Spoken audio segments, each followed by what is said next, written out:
December. Now, 14th December in my house is a big day because it is the day that Aaliyah was born. So today we woke up and we sang her happy birthday, and she's had some presents.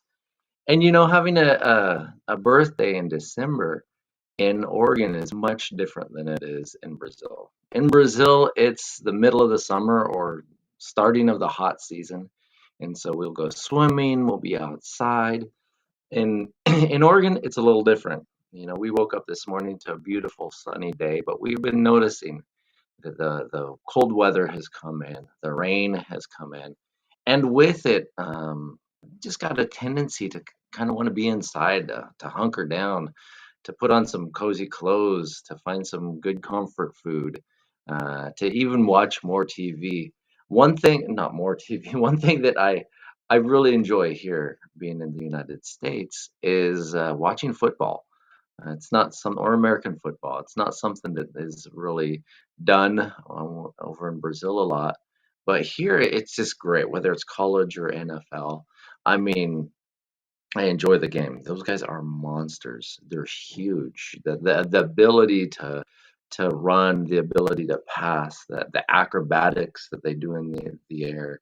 It's really it's really amazing. In a sense, it's watching these guys perform is the closest we'll get to a real superhero.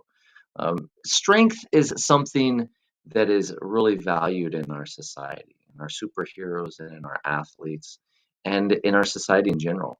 And I'm not necessarily talking just about physical strength, but strength of character, the strength to lead, strength to endure. These are things that our society values. And as Christians, we are admonished by the scriptures to be strong.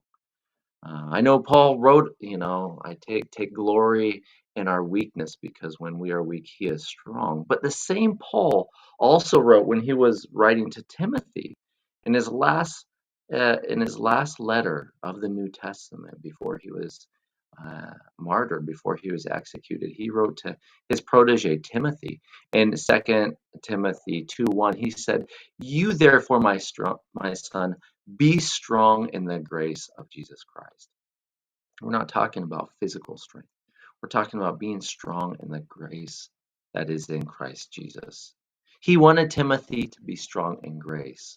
Or listen to what he wrote to the church in Colossae, chapter 1, verses 9 through 11. He says, "For this reason we also, since the day we heard of it, do not cease to pray for you, and to ask that you may be filled with the knowledge of his will in all wisdom and spiritual understanding, that you may walk worthy of the Lord, fully pleasing him, being fruitful in every good work and increasing in the knowledge of God." And then verse 11, he says, "Strengthened with all might according to his glorious power for all patience and long suffering and joy." Strength is needed because we fight an enemy, a spiritual enemy. Paul told the Ephesian church to take up the whole armor of God that you may be able to stand in the evil day, and having done all things to stand. It takes strength to stand. Yesterday, if you were watching Matt's Morning Manna, he used a text from Colossians talking about being rooted and built up, established in your faith.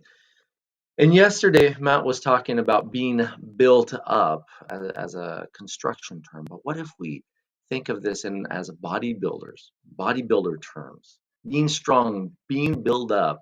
Bodybuilding it comes to mind. What comes to mind is hours in a gym. And even as we watch these athletes on TV, we're watching the result of hours and hours and years of work, of sweat. And how is muscle built in a gym? If you're going to a gym to get stronger, what happens? If you can do 5 push-ups, you try for 7. If you can do 8 reps with a certain weight, you try 10, or you increase the weight. You do more than you can. You try to do more than you can. Push yourself farther than you can go until what actually happens in your muscle is that your muscle fibers begin to tear. And that's why we're sore when you come back from a gym or we do some physical exercise, or you do that YouTube workout that you do.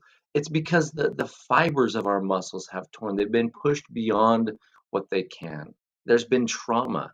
And muscle, when it repairs itself, it heals stronger. And that's how muscle is built. Not by pushing yourself to your limits, but by being pushed beyond. So a lot of you, as we face this holiday season or in this season of life, may feel like you've been being pushed beyond your limits, beyond what you can do. I just want to encourage you that this is part of gaining muscle, of gaining strength. God's will for our lives is that we grow and mature in Him, and growing involves becoming stronger.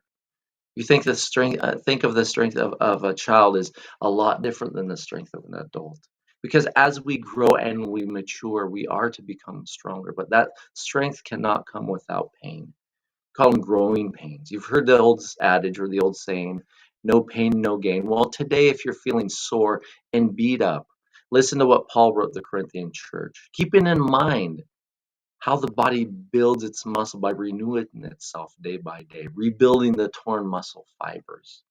If you're feeling a little sore, a little beat up today, listen to what Paul wrote in his second letter to the Corinthian church in chapter 4, verses 16 through 18. He says, therefore, we do not lose heart, even though our outward man is perishing, yet the inward man is being renewed day by day.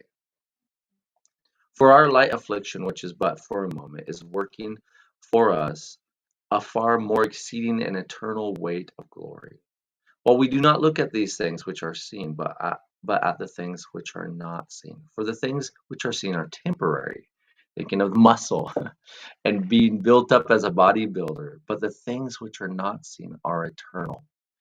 So may you not lose heart if you're facing some difficult situations, as you feel yourself being pushed by circumstances that are beyond you, to lean on a strength that you don't have.